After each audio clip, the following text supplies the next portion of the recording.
Chittoor update news కి స్వాగతం. చిత్తూరు నగరంలోని నిరుపేదలకు ఇండ్ల స్థలాలు మంజూరు చేయాలని కోరుతూ భారత కమ్యూనిస్ట్ పార్టీ సిపిఐ ఆధ్వర్యంలో గురువారం చిత్తూరు అర్బన్ తహసీల్దార్ కార్యాలయం ముందు నగర కార్యదర్శి గోపీనాథ్ ఆధ్వర్యంలో నిరసన దీక్ష చేపట్టారు. ఈ సందర్భంగా సిపిఐ చిత్తూరు జిల్లా కార్యదర్శి ఎస్ నాగరాజు మాట్లాడుతూ, చిత్తూరు నగరంలోని వివిధ వార్డుల్లో నివాసం ఉంటున్న నిరుపేదలను గుర్తించి సిపిఐ ఆధ్వర్యంలో ఇళ్ల స్థలాలు మంజూరు చేయాలని కోరుతూ సిపిఐ ఆధ్వర్యంలో ఫిబ్రవరి 10వ తారీఖున తహసీల్దార్ కార్యాలయం ముందు ధర్నా చేపట్టి అర్జీలు సమర్పించడం జరిగింది.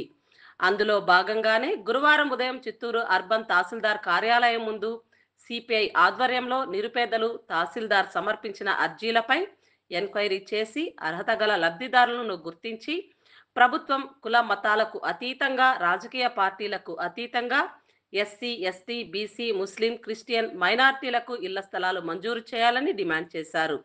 ఈరోజు జరిగిన కార్యక్రమంలో సిపిఐ నగర కార్యదర్శి VC Gopinath, CPI party senior నాయకులు కె మణి, జిల్లా కార్యవర్గ సభ్యులు దాసరి చంద్ర, కె రమాదేవి, జిల్లా కౌన్సిల్ సభ్యులు ఎం విజయ్ కుమార్, హెచ్ బాలాజీరావు, ఏ కవిత, కె లతారెడ్డితో పాటు ఇండ్ల స్థలాల సాధన కమిటీ సభ్యులు ప్రమీల, దీప, లావణ్య, మల్లిక, భారతి, మహిళలు పెద్ద ఎత్తున పాల్గొన్నారు.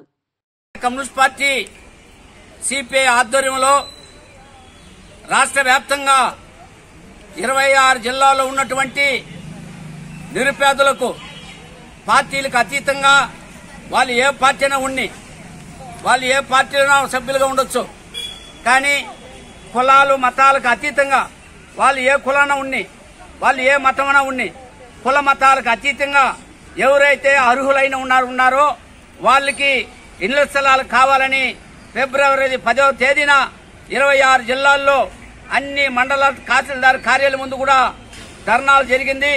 అప్పుడు కూడా చిత్తూరులో ఉన్నటువంటి నిరుపేదలు మొత్తం కూడా అర్జీలు కూడా తహసీల్దార్కి ఇవ్వడం జరిగింది.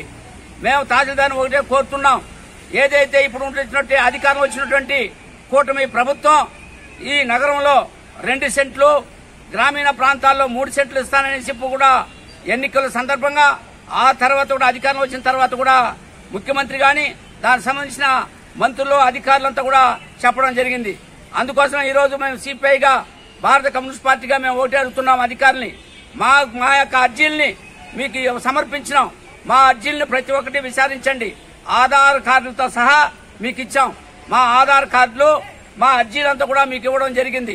మమ్మల్ని అంతా కూడా పరిశీలించండి, వాళ్ళు ఏ మతమనా ఉండి, ఏ కులమనా ఉండి, అదేవిధంగా ఎక్కడ ఈ పార్టీలకు అతీతంగా వాళ్ళకి అర్జీలను చూసి ఎవరైతే అర్హతలు ఉన్నారో వాళ్ళకి మాత్రం ఇళ్ల స్థలాలు ఇవ్వాలని కూడా మేము అడుగుతున్నాం. ఎవరైనా అర్హత కలగారు, ఎవరైనా అర్హత లేకపోయినా వాళ్ళకి ఇవ్వద్దు, మేము కూడా దాన్ని సపోర్ట్ చేస్తున్నాం. ఎందుకంటే అర్హత ఎవరికైతే ఇళ్ల స్థలాలు రాలేదో ఆ వారికి మాత్రమే ఇళ్ల స్థలాలు ఇవ్వాలని కూడా మేము అడుగుతున్నాం. ఈ రోజు చాలా మంది బాడిగింట్లలో కాపురాలు ఉంటున్నారు, వాళ్ళు పోషించడమే కష్టం, రోజు గడవడమే కష్టం, వాళ్ళు బాడిగలు కట్టలేక, వాళ్ళ పిల్లలను చదివించలేక ఒక కరెంట్ ఛార్జీలు విపరీతంగా పెరిగింది, దాన్ని కట్టలేకపోతున్నారు.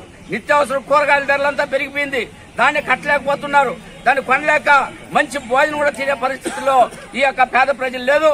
అందుకోసమే ఈ రోజు మేము అడుగుతున్నాం, వెంటనే వాళ్ళకంతా కూడా తప్పనిసరిగా ఎవరైతే అర్హత ఉన్నారో వారికల్లా ఇండ్ల స్థలాలు మంజూరు చేయాలని కూడా మేము తహసీల్దార్ గారికి మేము డిమాండ్ చేస్తున్నాం. అందులో భాగంగానే ఇక్కడ ఈ రోజు ఈ నిరసన కార్యక్రమం చేపట్టడం జరిగింది. ఇప్పటికైనా తహసీల్దార్ గారు ప్రభుత్వ యొక్క ఆదేశాలని, వాళ్ళ యొక్క ఆదేశాలను అనుసరించి మాకు ఈ యొక్క సంబంధించినటువంటి మన ఇళ్ల స్థలాలు మంజూరు చేయాలని కూడా భారత కమ్యూనిస్ట్ పార్టీగా మేము డిమాండ్ చేస్తున్నాం.